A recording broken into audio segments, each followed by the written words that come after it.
I close. All right. All right, if there is no objection to HB 48, it will be left pending. Is there any objection? The chair hears none, and the bill is left pending. The chair lays out House Bill 49 and recognizes Chairman Darby to explain this bill. Thank you, Vice Chair Morales. Members, this is the last Darby bill today. Okay, today. Okay. Today. But this is the most critical. I say the most critical. It is a critical piece of legislation that aims to strengthen legal protections for Texas oil and gas industry while promoting responsible and beneficial reuse of fluid oil and gas waste, more commonly known as produced water. As you've heard over the last few hearings and today, we have a disposal problem for produced water. Every barrel of oil produced, we have at least 5 barrels of associated fluid, oil and gas waste, which is also produced. This bill is offered as a piece of the puzzle that helps solve that problem and seeks to foster an ever-growing industry. Currently, we have, under current Texas law, fluid oil and gas waste treatment facilities receive some liability protections. However, these protections do not extend to oil and gas producers, third-party transporters, or beneficial uses of treated waste products. This bill creates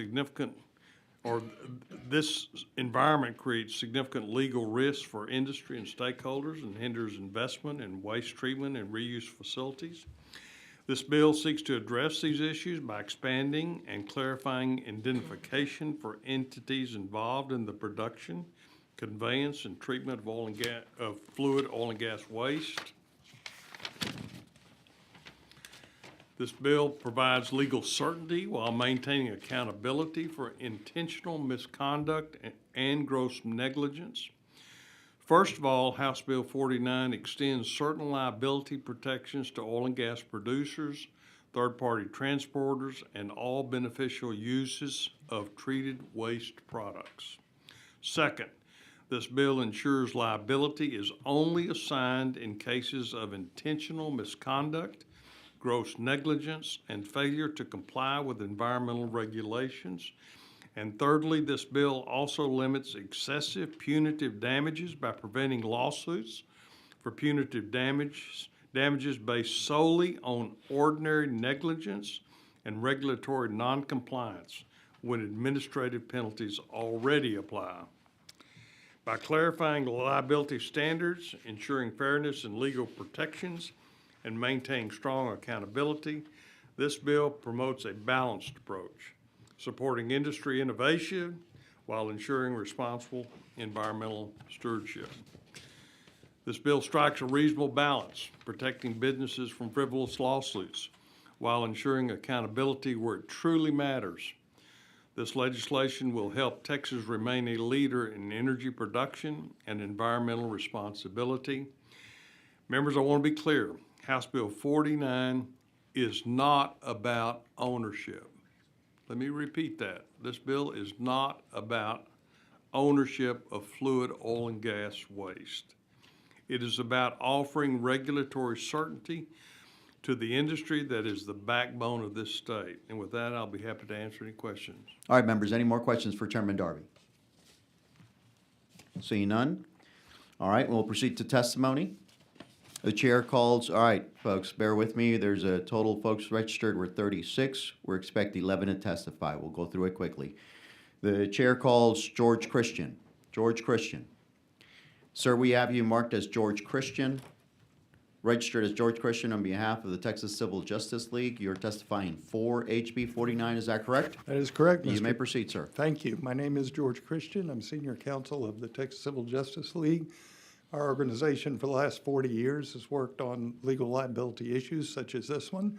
We were involved in 2013 when Chapter 122 of the Natural Resources Code was first enacted. That was when the recycling of produced water was in its infancy. We just didn't have the technology yet. And that bill was intended to encourage recyclers to get the water to a level where it could be reused in the oil field. Now we have technology that takes us beyond that. We can clean it better, and we have far more uses for it than we used to, and the law needs to be changed. It needs to be adapted to the new industry and the new technology. That's what this bill does. This is a heavily regulated industry, by the way.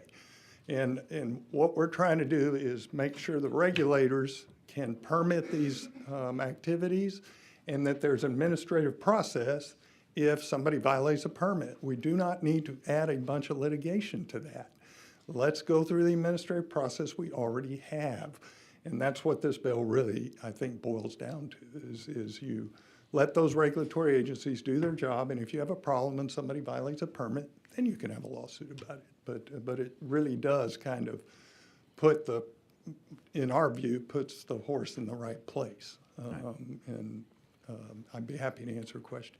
Thank you, Mr. Christian. Thank you. Members, any questions for Mr. Christian? Seeing none?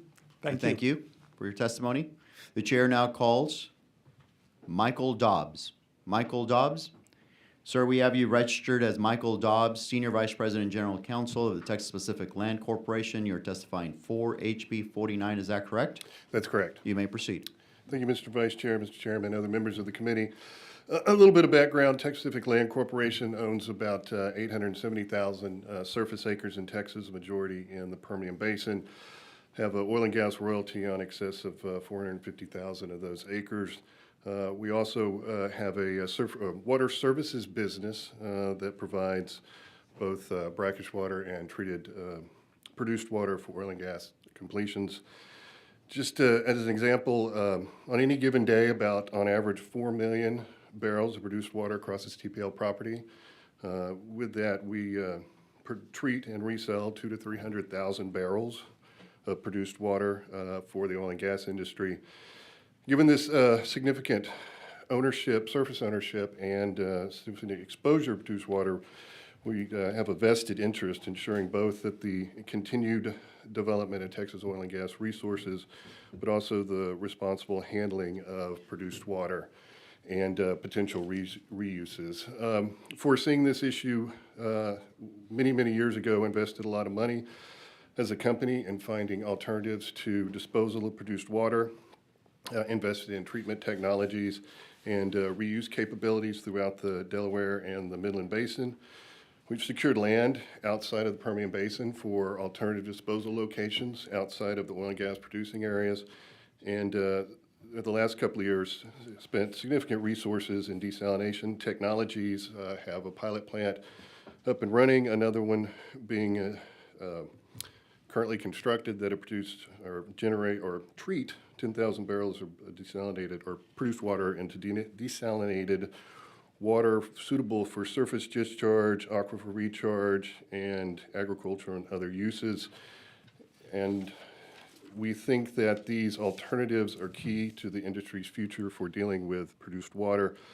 We think that House Bill 49 provides a good balance between encouraging regulatory compliance and providing reasonable liability protections to responsible operators. All right. Members, any questions for Mr. Dobbs? Yes, Chairman Darby. Michael, talk a little bit about, do you have a permit to, or are you working to get a permit to discharge water into the Pecos?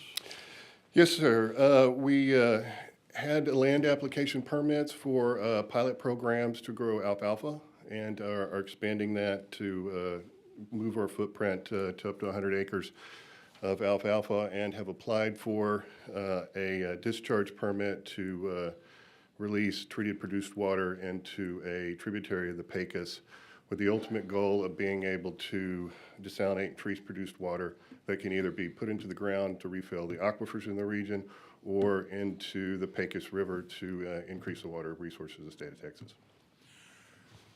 From your perspective today, walk through a little bit about the process and the cost to try to turn this waste, if you will, into a beneficial reuse possibility.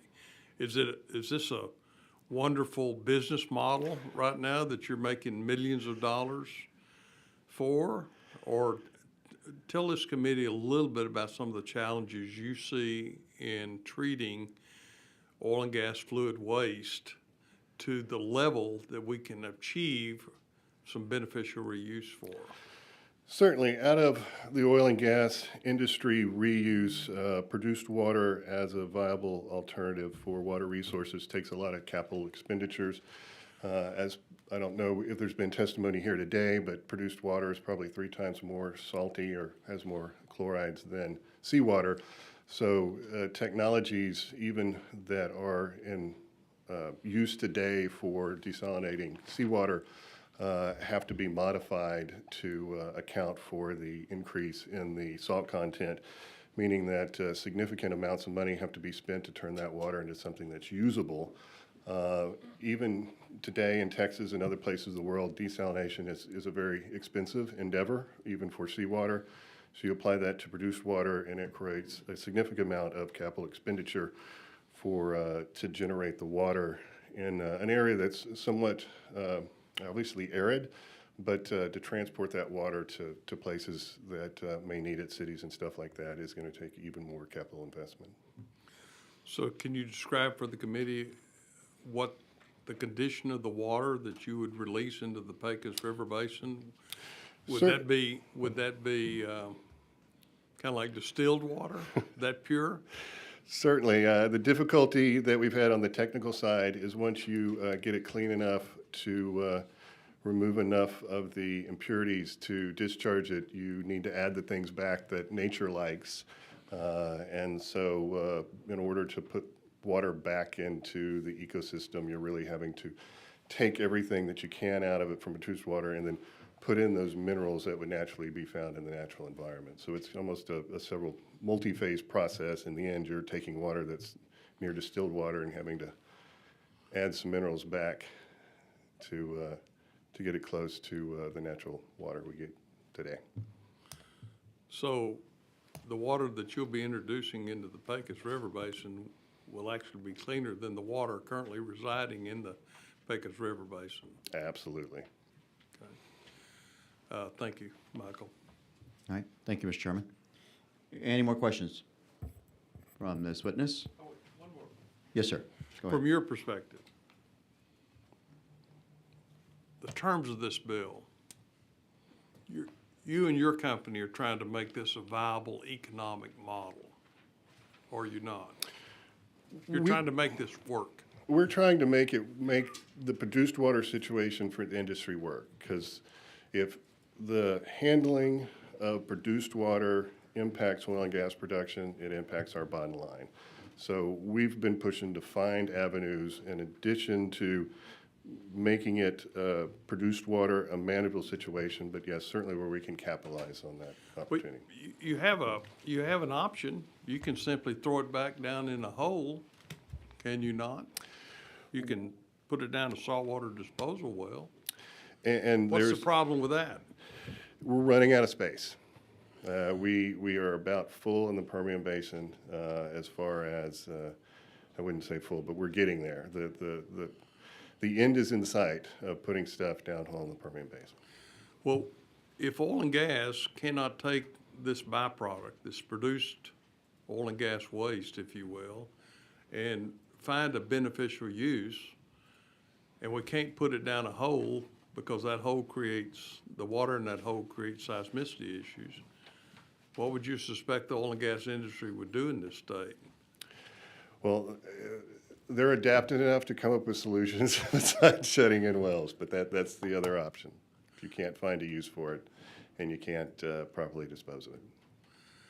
So the liability aspects of this bill is, in your opinion, is to help incentivize folks like you or your company to spend the money to figure out ways to find value, if you will, in that resource, as opposed to simply throwing it back down a hole.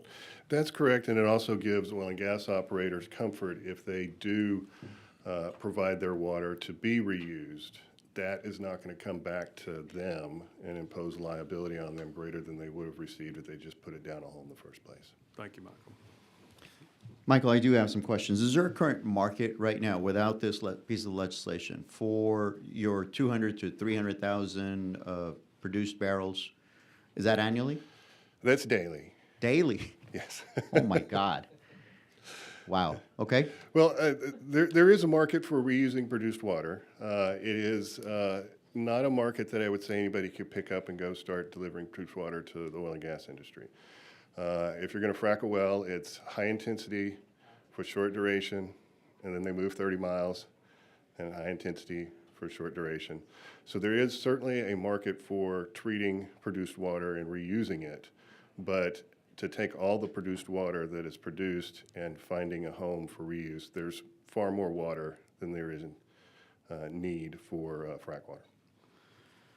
So other than just reuse, cleaning it up a little bit, I guess being able to reuse it again for those fracking purposes, do you actually package it, and is there a market where you then, transfer this treated produced water currently and get a cash for it? No, our ultimate goal had been, and we were working on this for the last couple of years, is actually being aquifer recharge, where you would not necessarily get compensated, but we would be able to recharge the aquifers that we're tapping into for water for oil and gas operations. And that's where I was going. Are there currently any state or federal environmental incentives that you would be able to participate if you went forward with, treating this produced water to the levels that would make it safe? Not that I'm aware of. Okay. Is that something that you think your company would be open to? I think a lot of companies would be able to incentives to find alternatives to disposal, because unless there's an incentive, the cheapest option will be the first option. Okay. Now, did I hear you right? You testified, you're one of the, from what I understand, 3 current permits for produced water at TCEQ? 3 pending permits, that's correct. Okay. And I understand there's certain regulations with the levels of that treated produced water. Specifically, I understand the particles of the parts per million that is going to be recognized as the standard or the norm. You can't go above that. Are you complying with those standards? Yes, we obviously haven't been issued a permit yet, but we have been providing the TCQ and also the EPA with a lot of data from our treatment operations to show them kind of what was in it, what was in it when it was finally ready for discharge, and would be meeting those standards once they're set. Okay, great. Thank you. Appreciate it. Members, yes, Representative Garcia. Thank you so much, sir. My district, I represent far west side San Antonio, and we have a lot of data centers popping up. Could this treated produced water perhaps be used in data centers and their necessity? Because I know that they use a lot of water as well. That's correct, and that's one avenue we've been exploring, is talking to the data center developers about their water needs and the quality of their water needs, and are looking to be able to make that a viable option, especially with a data center that's willing to pay for and needs a lot of water, that this may be a viable solution for them and actually reduce the overall cost of handling produced water. Please include myself and my office as any assistance as we can in that region, because I know we have probably about, well, I can't even tell you how many we have. We have a lot of them just within the square mile of my home. And upon meeting with them, I know that's a lot of the issue. You know, we talk a lot about our saws and access to water and how, you know, and just for us in San Antonio, our data centers can't access water from saws until 2030. So when we're paying water rights on a lake that no longer exists, we have all this wastewater that's being produced, and, you know, I just feel like that there's a connection there somewhere, and I would really love to be a part of trying to make that connection, because I see, you know, all this water that's going to waste that we could be using. A lot of us that are new to understanding water kind of cringe at the thought of you all taking that water that's so wildly treated and putting it back into the aquifer. But I also come from, you know, military medical, and I've been involved in humanitarian assignments and forward operating assignments where we've had to take muddy, nasty water and be able to make it to where it was potable or usable and drinkable, even usable sometimes in medical, surgical operations in the field. So if we're able to do that with the water, I would like to see what more perhaps can actually be done. Most I mean, I know we certainly. talk about it and folks talk about it and there's ideas, but I'd like to see maybe a